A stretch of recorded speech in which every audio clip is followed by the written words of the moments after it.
our illustrious moderator, Mark Siegel, the assistant head of school at the Delphian and current past board chair for the chamber.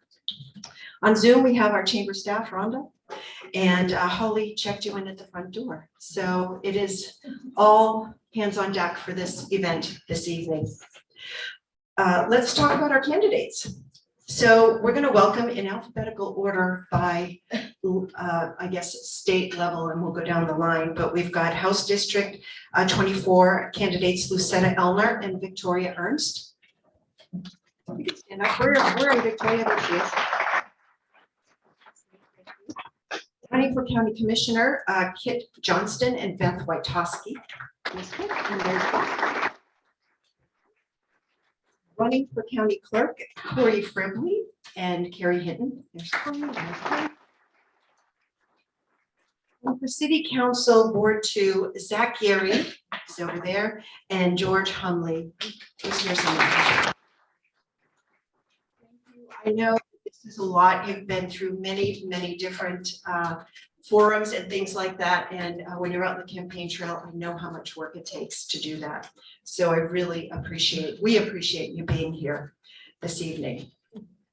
So let me go over some protocols for this evening.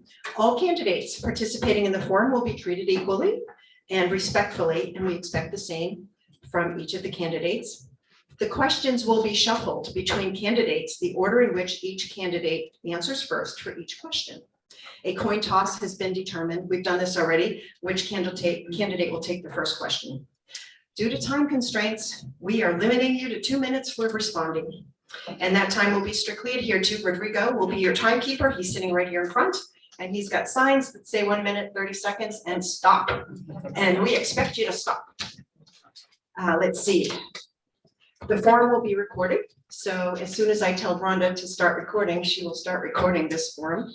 And because we have a Zoom audience, and we will also be posting this on our chamber website. Candidates are allowed to bring notes, and so you may see folks with some notes up here. I should not have put a paper clip in this.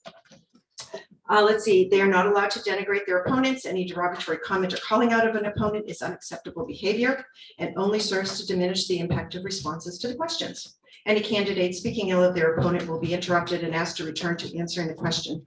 There will be no rebuttal. There will be no questions by a candidate to another candidate. Campaign material has been placed over here. If you are interested in picking up materials about each of the candidates, we believe things are over there for you to do such. Let's see, housekeeping, the bathrooms. I bet everybody wants to know where they are. Go out the door, take a left, take another left, walk down the hallway, and they're on your right-hand side. Every other door in the building is locked. So if you wander, you won't be able to go anywhere except to maybe the bathroom. Let's see, please turn off your cell phones or put them on vibrate or do something like that. I know everybody grabs their phone when you say that to them, don't they? We're not interrupted or have any issues with that.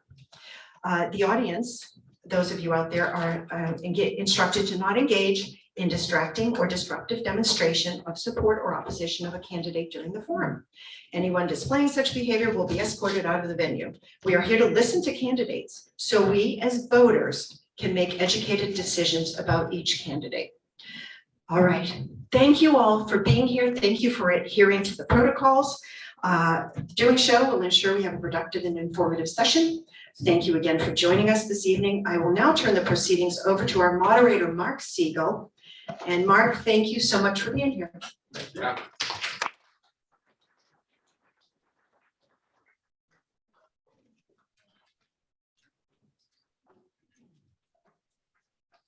Good evening. I'm Mark Siegel, Assistant Head at the Delphian School. Thank you for honoring me with being allowed to moderate this candidate forum, and thank you to the candidates for attending and for your service to our community. Our first candidates will be for County Clerk, Corey Fribley and Carrie Hinton. Let's give them a minute to come up.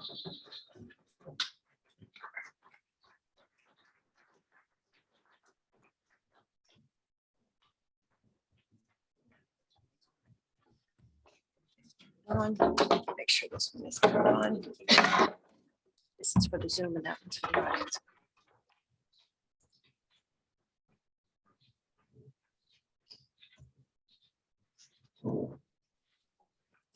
Great. So welcome, Corey and Carrie. The coin toss was won by Carrie. We have 3 questions for you, and we will start with question number 1. Tell us why you were seeking this position. Why now? What qualifications do you believe you have to get the job done? What skills do you think are necessary to do the job? And tell me about a time you used those skills. Thank you. I want to thank everyone for having us out here today. My name is Corey Frigley. I'm running for Yamhill County Clerk. I've always been interested in government. Over the last couple of years, obviously, there's been a lot of disagreement about elections and election integrity.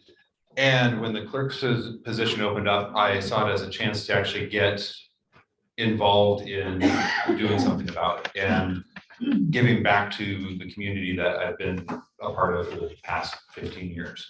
A couple of the skills that I think would be real important as far as the county clerk would be clear communication, teamwork, team training. I've been in management and customer service for the past 20 years. With having that clear vision as far as how you run the clerk's office, that's going to be interacting with the public, interacting with different agencies within the county government, and setting goals, setting expectations, and being able to attain any goals that you set as far as the, not just in the election area, but also in the overall record keeping process and everything else involved in the clerk's office. These are things that I do every day at work. You know, right now I am training other stores on different systems and processes that we're doing it over Zoom, we're doing it virtually, and that takes planning, that takes preparation, that takes setting all your expectations and then following through with everything. Thanks. I'm Carrie Hinton, and as you know, I was appointed in July.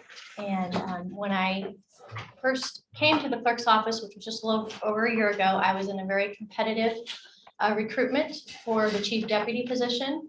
And at that time, I was hired as the chief deputy based on my work experience, my qualities, the qualifications that I already had, and experience I already had in similar areas. I worked for the garbage company for over 18 years. And so a lot of that, what I did there, I was an IS supervisor, and I spent long hours working, and this job requires that too. A lot of attention to detail.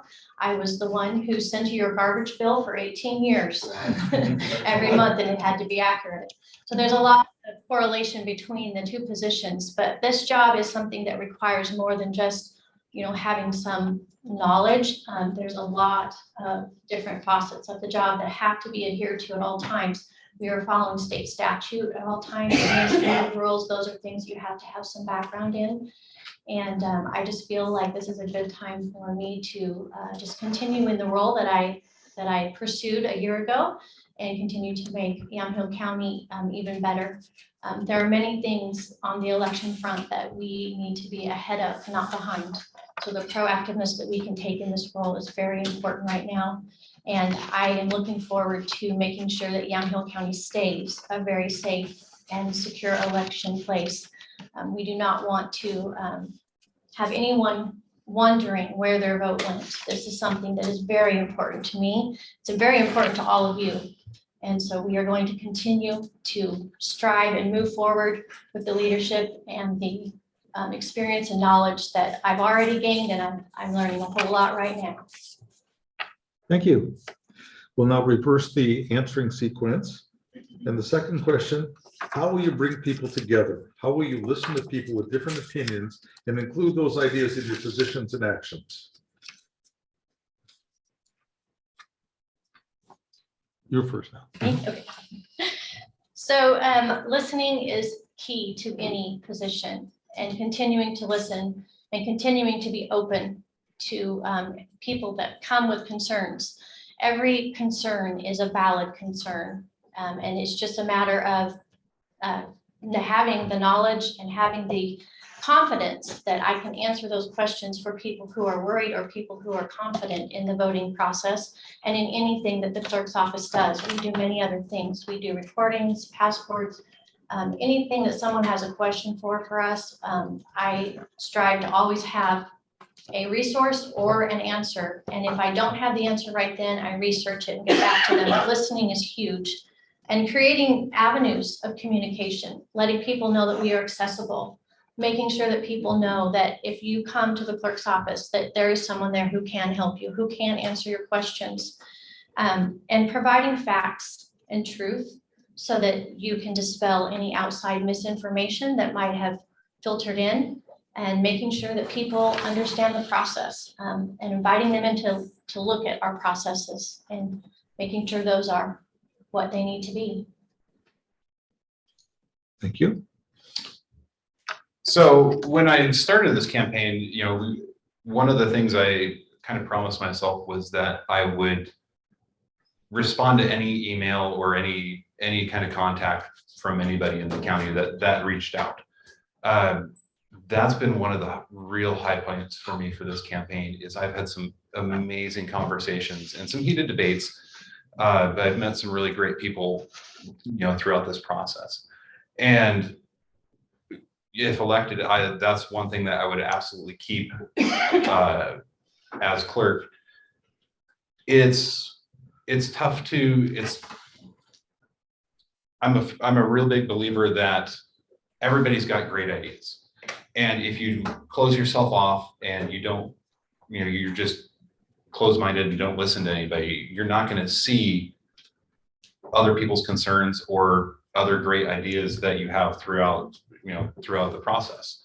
Couple of the things that I would do as clerk, I would make sure that we open everything up for tours, improve kind of the website response to everything, make sure everybody gets responded to in a professional, courteous manner. Everybody's got different concerns in the county, and making sure that everybody gets addressed and everybody gets listened to is critical. Great. So the third question, we've reversed in order again. How would you involve and work with the McMinnville Area Chamber and the business community on issues that impact the business environment and economic development? One of the biggest things that we could impact as clerk would be in business licenses and land records. In part of this process, one of the big things I've done is I've reached out to other county clerks to see what their concerns are, what their processes are, just kind of get their take on everything. And across the whole spectrum of people that I've talked to is everywhere you go there, everything's just a little bit different. And reaching out to, like, for example, reaching out to Yamhill County realtors and tying in the realtors with the tax assessors and all the filing that goes into that whole process, and grabbing everybody together to make a more streamlined and more coherent plan. Not only would it make things just easier and more efficient, but it's also looking even outside the county. You can bring in other clerks to work together and share costs as far as if there's a new program that you need to use, or make the entire thing from three counties together work easier for the businesses, so that they don't have to go fill out one form in this county and one form in a different county and have different rules and different regulations. Thank you. So in Yamhill County, we pride ourselves on our systems that we have in place to serve businesses. It's not really the county clerk's job to really go out and drum up businesses. So our interactions with businesses are more on a level of people coming in to record, people asking questions, and we pride ourselves on our electronic e-recording. That is a huge service that we provided. Brian brought that in, probably in the beginning of his first term, and it is something that has really saved everyone a lot of time and work. And it's something that runs very smoothly and accurately. It's efficient.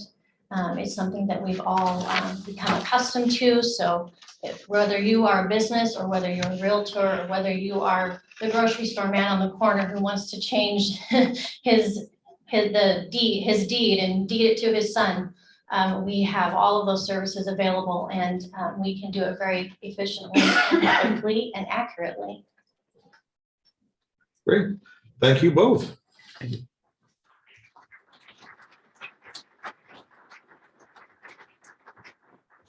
Next, we'll hear from the two candidates for House District 24.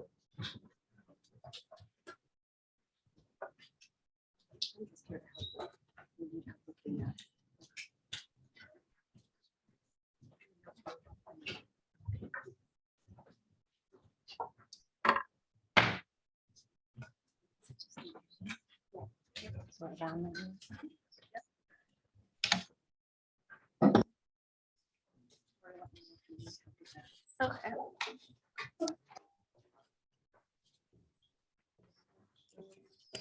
Over your ear?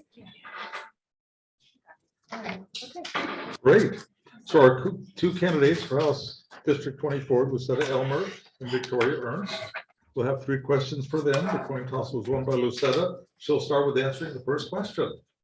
Tell us why you were seeking this position. Why now? What qualifications do you believe you have to get the job done?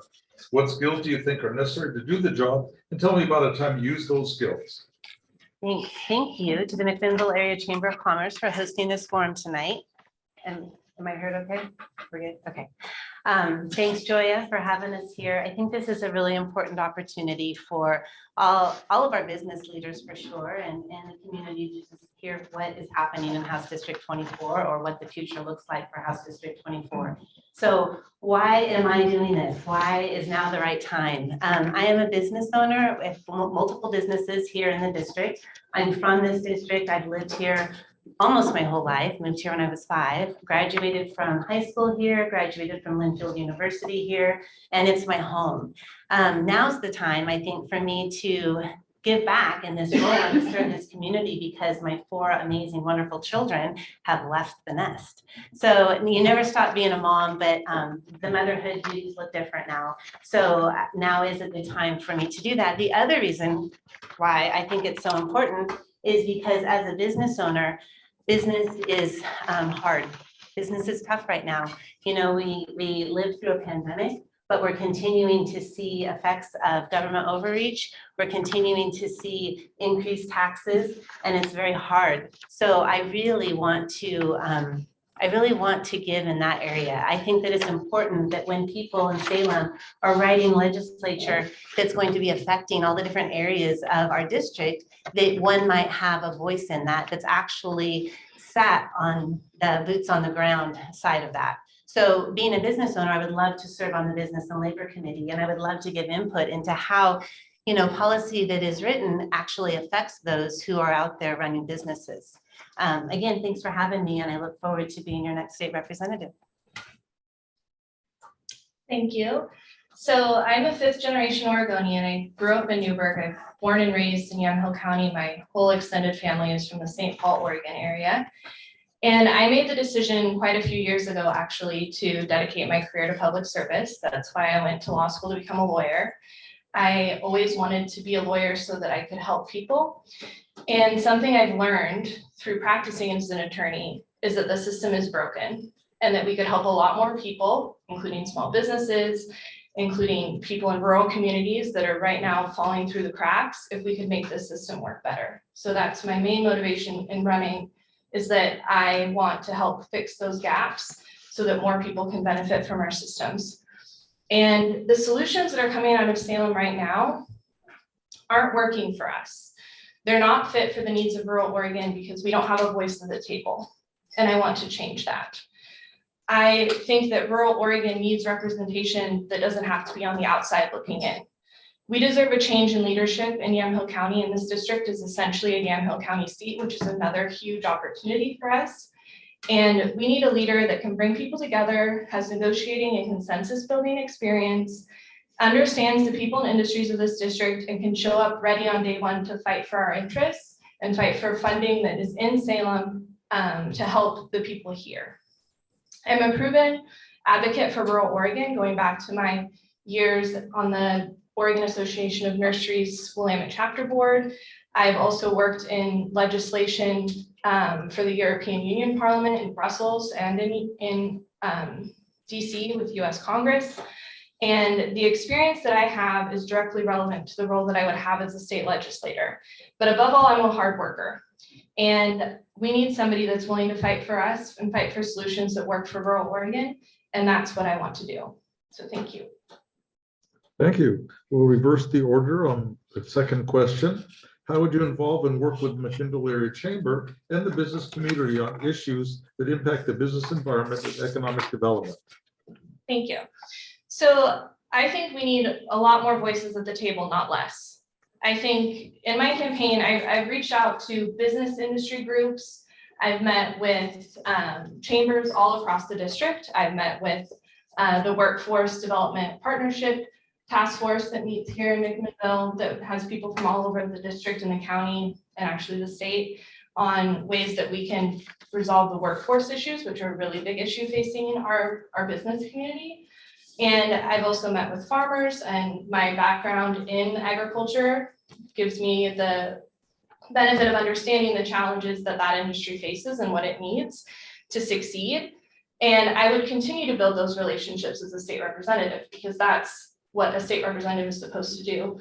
I think that job has two responsibilities. One is you're an advocate. You need to elevate the concerns of the people in your district and fight for solutions that will work for them.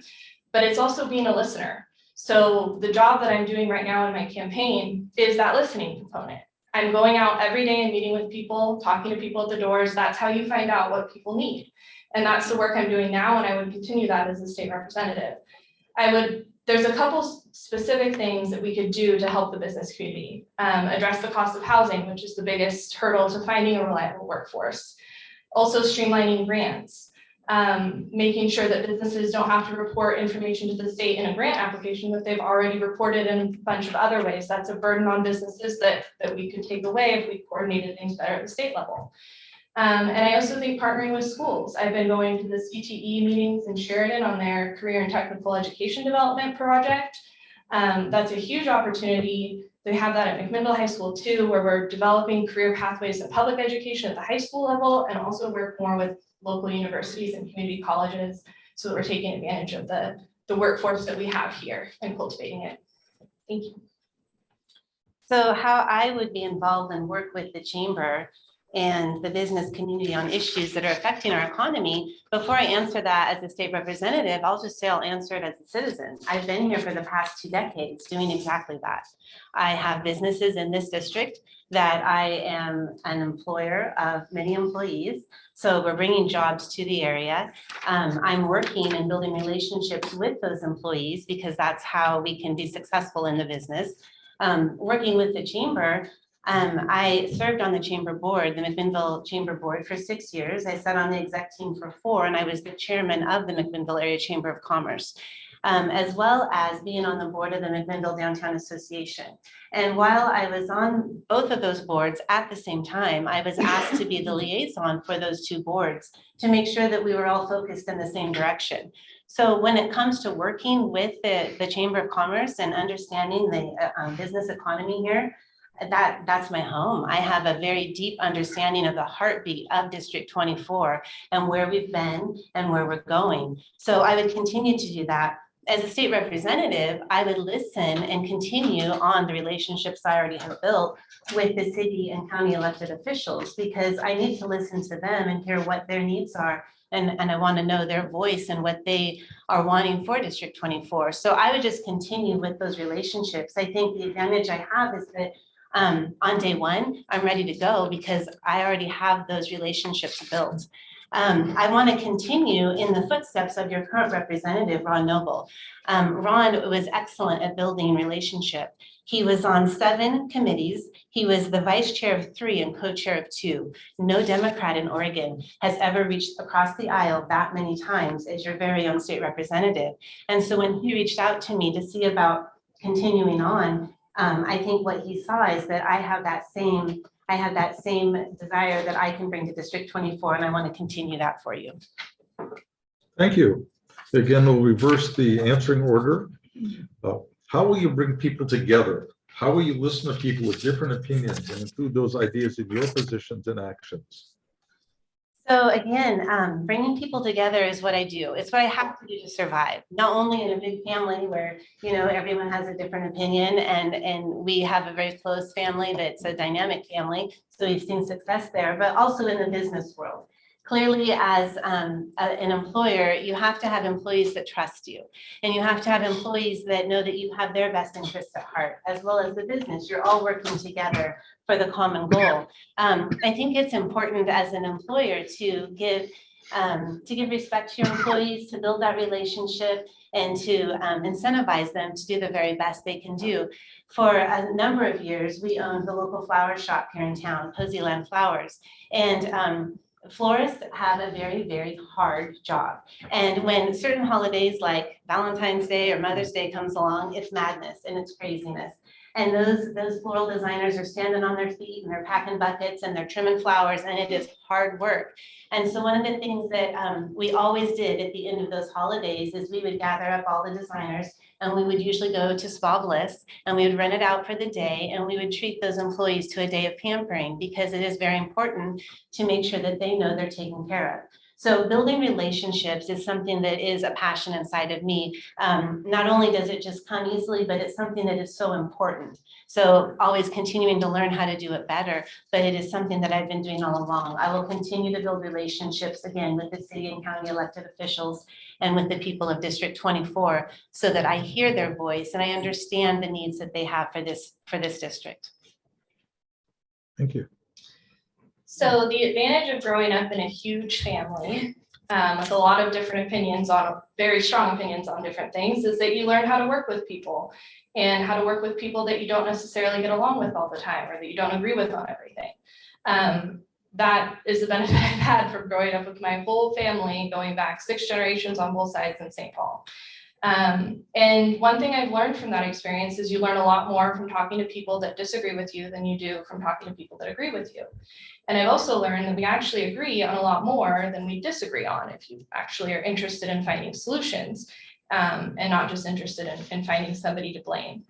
A diversity of opinions means that we get better results, because more opinions or more perspectives, more experiences are taken into account. And that means that the solutions that we come up with are longer lasting, are more sustainable, and they include more people. So I would definitely capitalize on the relationships that I have with being in this community, like Lucetta has been for my whole life. And I have strong connections to the agricultural industry, to the wine industry, as well as to the local business community. And I would use those connections to bring people into the conversation, because there's a rural perspective that it's missing in Salem. We don't have somebody at the table that can speak to our interests and make sure that the solutions coming out of Salem fit our needs. And I would bring more people to the table so that we can get better solutions, and solutions that work for us here. Our whole campaign has been about bringing people together. And I think that's borne out in the fact that I'm cross-nominated by 3 parties: the Independent Party, the Democratic Party, and the Working Families Party. Both my opponent and I went for the Independent Party endorsement, but they went with me for a reason. So I think that speaks to the fact that I do work across the aisle. I'm not a partisan person. I'm just here to get things done. And that's what I want to do. Thank you. Well, thank you both. We'll now bring up the next 2 candidates.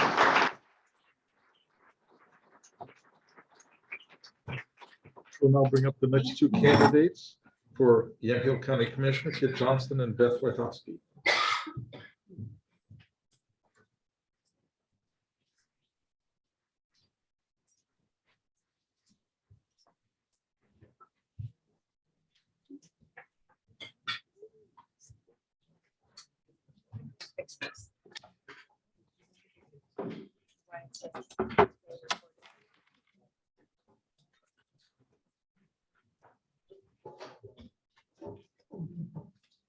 These are fancy. You got that? I know they're fancy, right? Now. Oh, might have some fancy. Okay. Okay.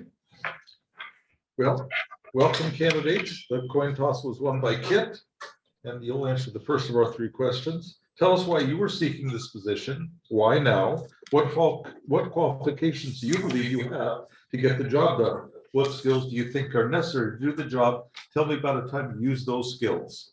Yeah, so I use the skills every single day. My name's Kit Johnson. I'm a farmer from Dayton. I've been in Oregon for over 5 generations.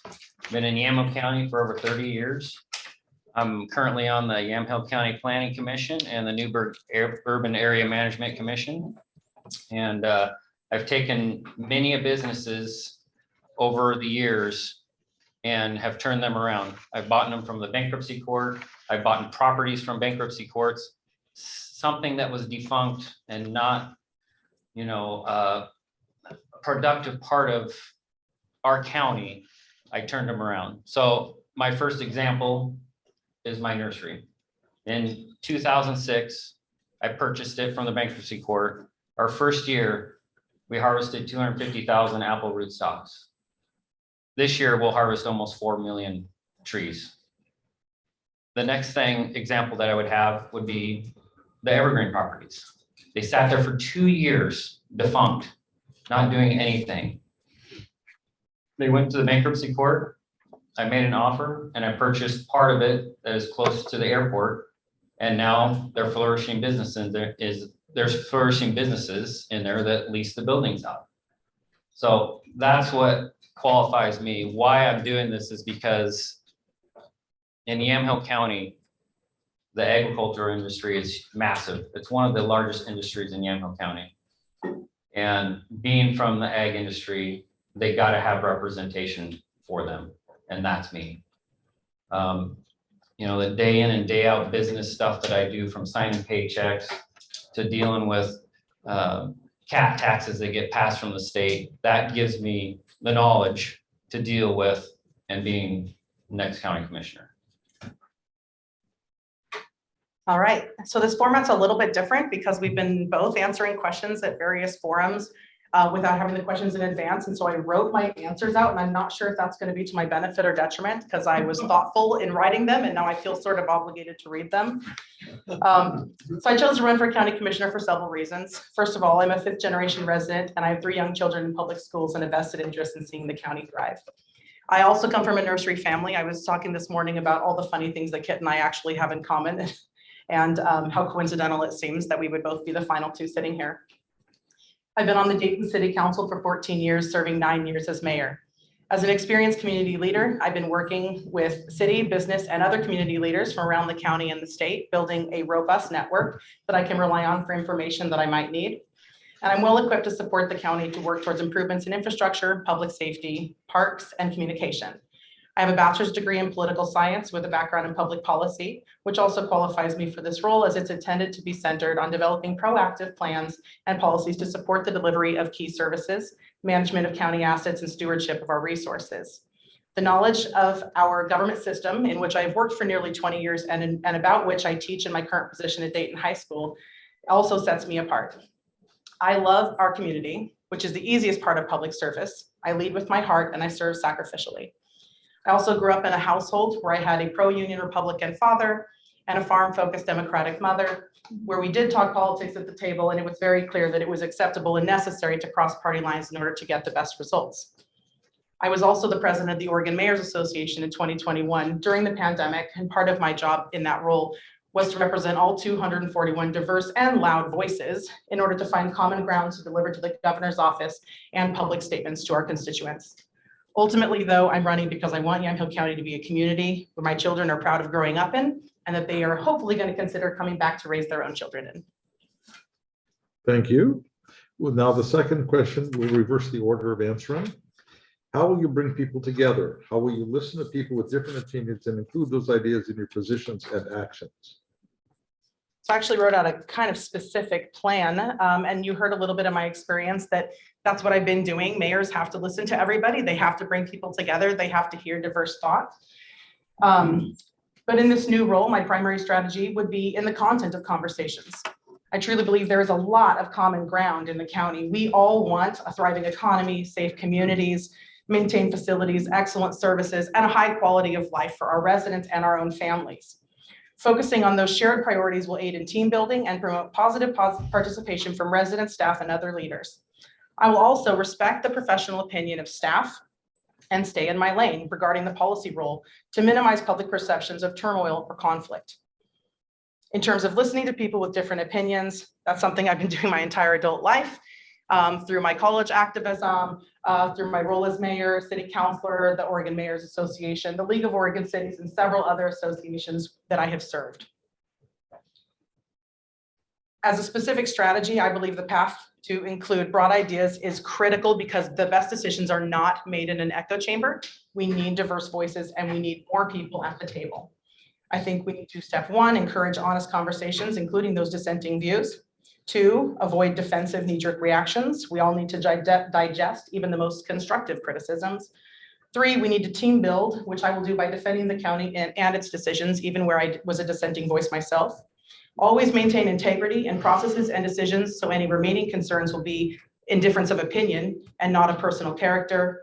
And I really look forward to the conversations that will be had and those processes that lie ahead as we work together to move the county forward. Thank Hmm. So the biggest thing, that's right, it's communication. It's just, I probably have a little bit different approach. So I have a hands-on approach for bringing people together, and that's reaching out to them, whether it's a business or personal. Don't wait for them to come to you. Be proactive about it.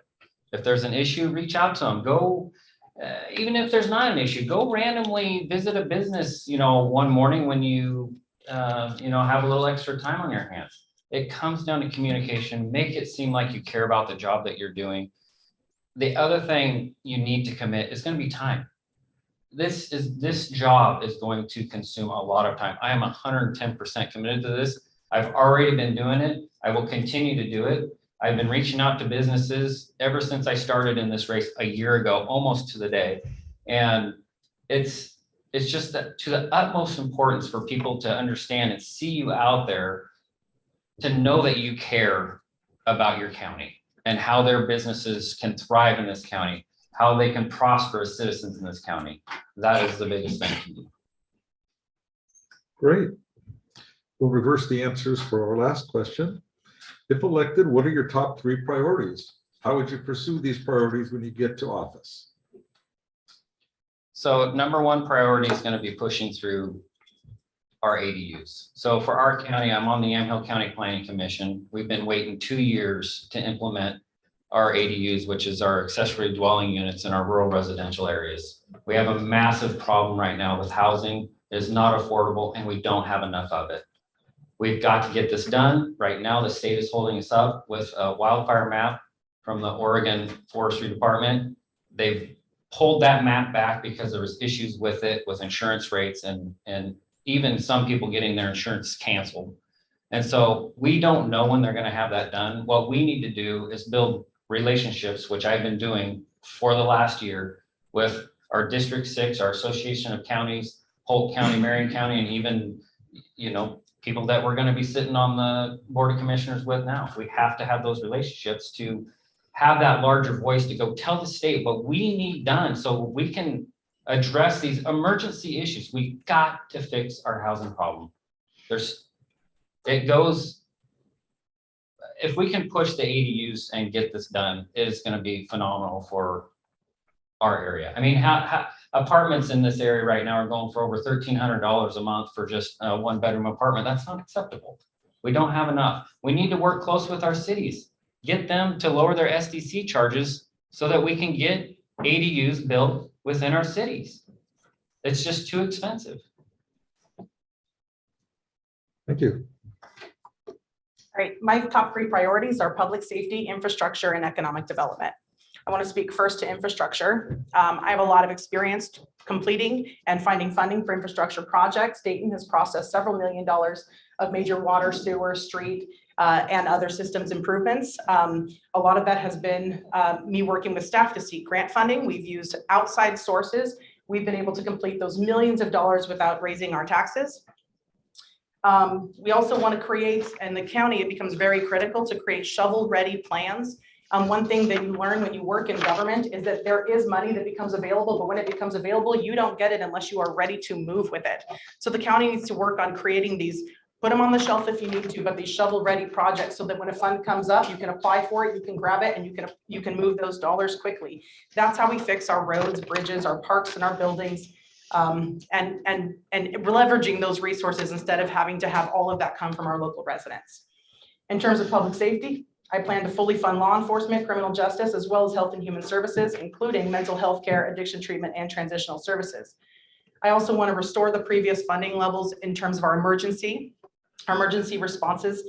We can't wait for a disaster to figure out what we're missing. Again, the county needs to be proactive, not reactive, because if we get into a situation where we just realize we don't have the right equipment to conduct a necessary search, we don't want to be reacting in the moment of crisis. And I wonder about being able to work with local innovators to develop drone technology and others in order to help with those things. I think that's a great opportunity for public-private partnerships. And third, economic development. Again, I've got a lot of experience in this area, developing both state and local policy and programs. And I'm running out of time, so I'll just leave it kind of with the idea that if we invest in those things, in infrastructure, in public resources, and in public safety, if we build it, they will come. Thank you both.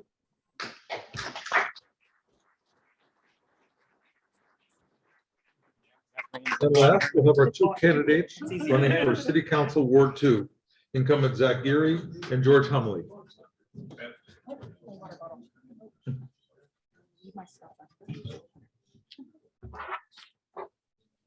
Sure.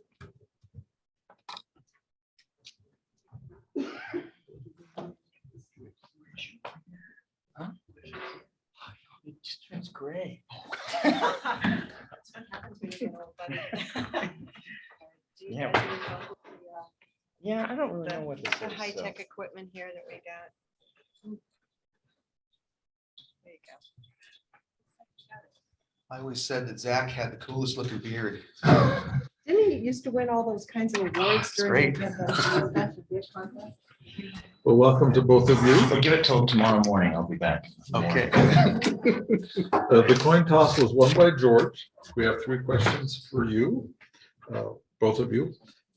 Tell us why you are seeking this position. Why now? What qualifications do you believe you have to get the job done? What skills do you think are necessary to do the job? And tell me about a time you use those skills. Well, thank you for having us out this evening. I really appreciate the McMinnville Chamber of Commerce. I'm a guy that likes to use metaphors. And so the reason I'm seeking this position is I really am concerned about the direction of the country. And what I've come to realize is that city government is like the rudder, and the rudder can move the ship. And so I really am encouraging people, if you want to make a change in the country, local is important. And why? Why now? I asked the same question because I should have done this 5 years ago. What qualifies me is I'm a longtime concerned citizen, picking up garbage for almost 30 years, probably your garbage man. And I've made many, many investments in this town. I've raised 3 children, and they're doing their own thing now. They're actually in Europe, otherwise they'd be here tonight. But a lot of investments. I've got skin in the game in McMinnville, and I care very much about this community. Some of the skills that I've acquired over the years is managerial and leadership skills. I managed several restaurants, and I had a school of music where we actually educated about 300 people, 300 kids since 1999. Managed about 13, 14 teachers, and it was a good, great program. Because I've been with Western Oregon Waste, now Recology, I've been offered managerial positions several times during that period, but I very much like picking up garbage, and so I said no. This may not be a skill, but rather a gift, but I operate on common sense 100 times. It's just, that's what I think about, common sense. And that is something that's lacking. It's not very common in our culture today. Thanks. Thank you. Okay, I'm gonna be perhaps like Beth. I wrote it down, brevity. It's not my strong suit. 2 minutes, you know, if you've watched council, I take a little bit more than that. But good to see you guys.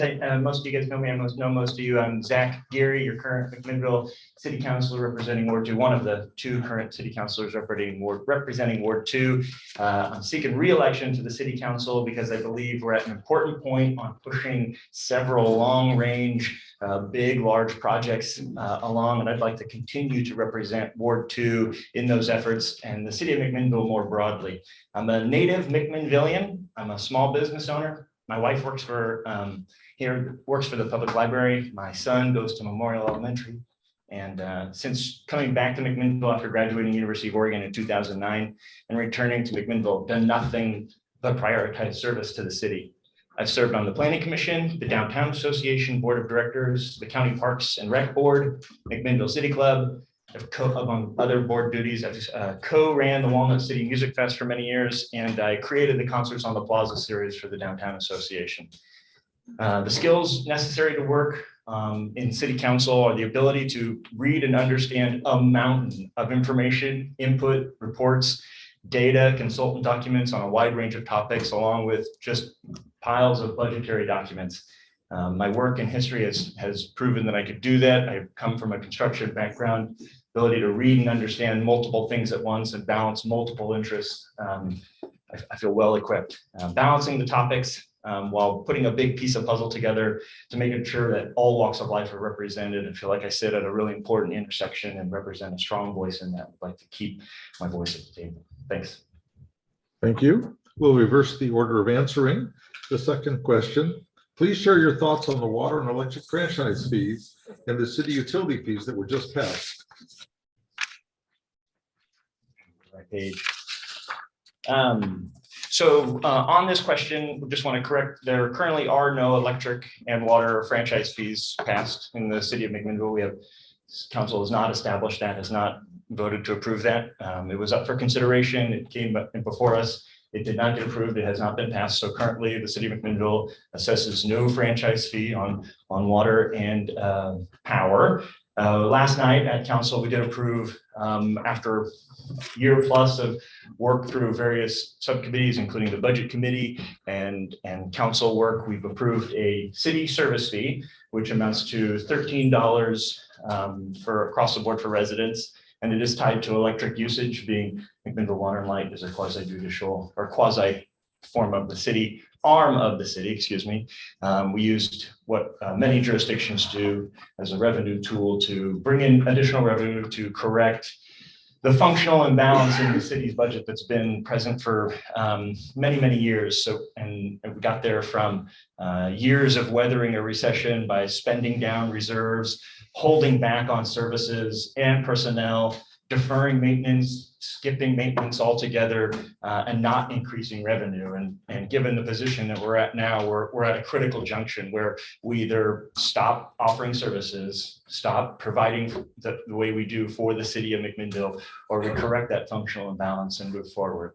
I feel the tool we implemented isn't perfect. As we get it going, it's going to get better. We put in discounts for low-income people with 2 thresholds, about half for multifamily and about a 90% discount on that $13 for those who qualify for low-income programs. Again, as we establish that revenue stream, we're going to get better and better at offsetting that burden, because I understand it's an additional cost in this day and age. It's hard to take that on. So that's my thoughts in 2 minutes. Well, I'm going to share my thoughts on the water and electric franchise fee. First of all, I think one of the reasons that it actually didn't go through, as I understand it, that there was a lawsuit, pretty big lawsuit pending on the city because of that.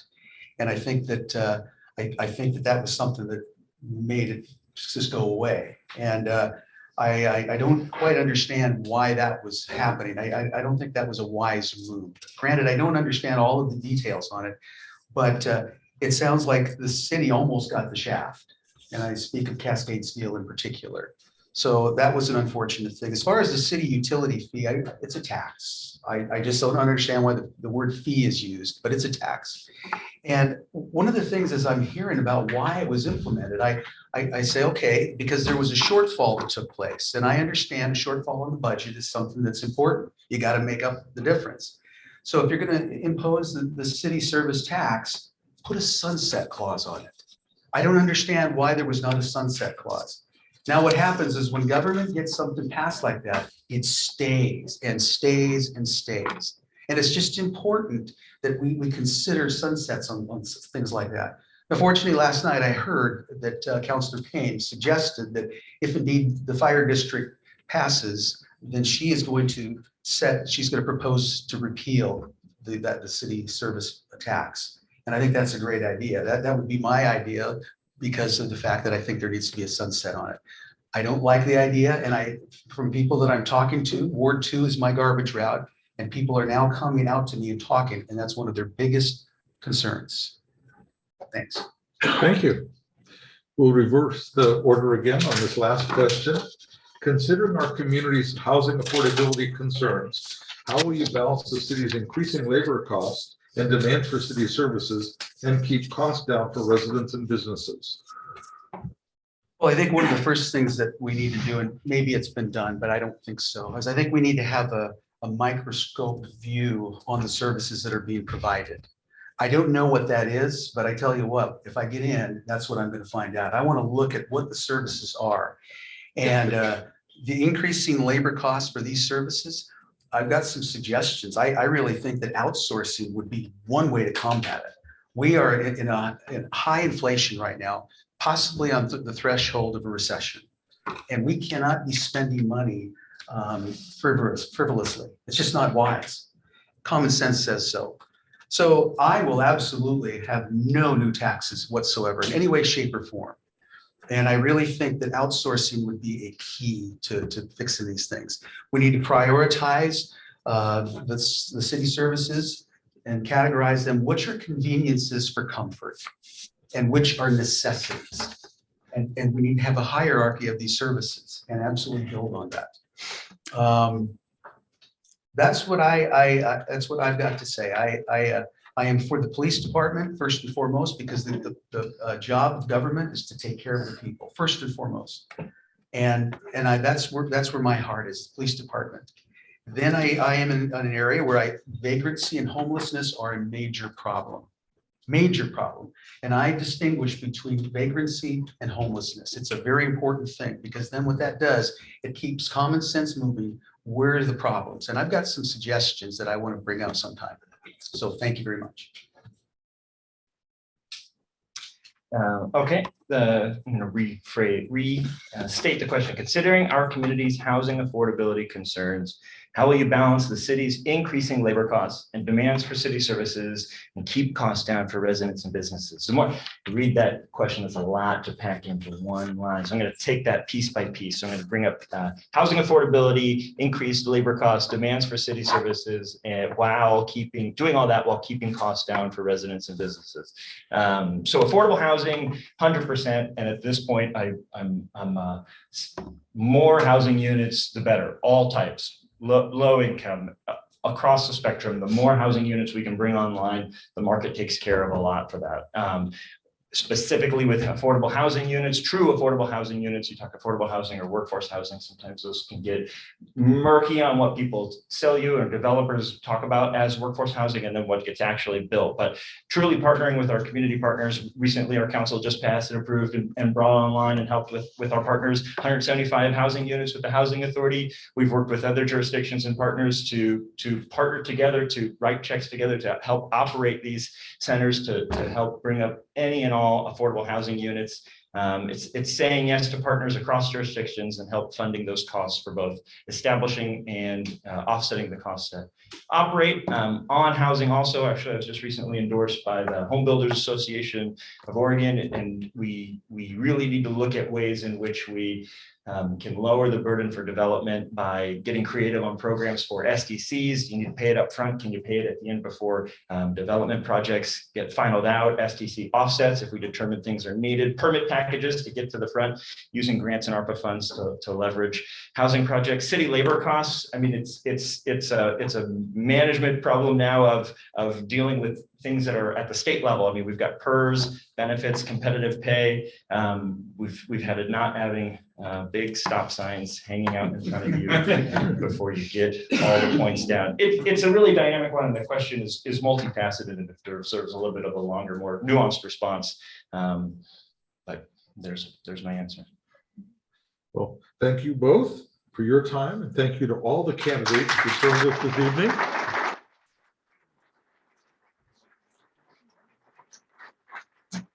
We appreciate all of your willingness to serve our community as elected leaders.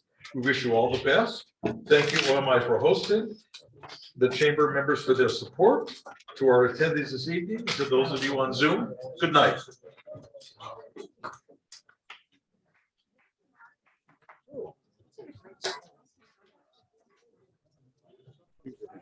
Bye, everybody. Thank you.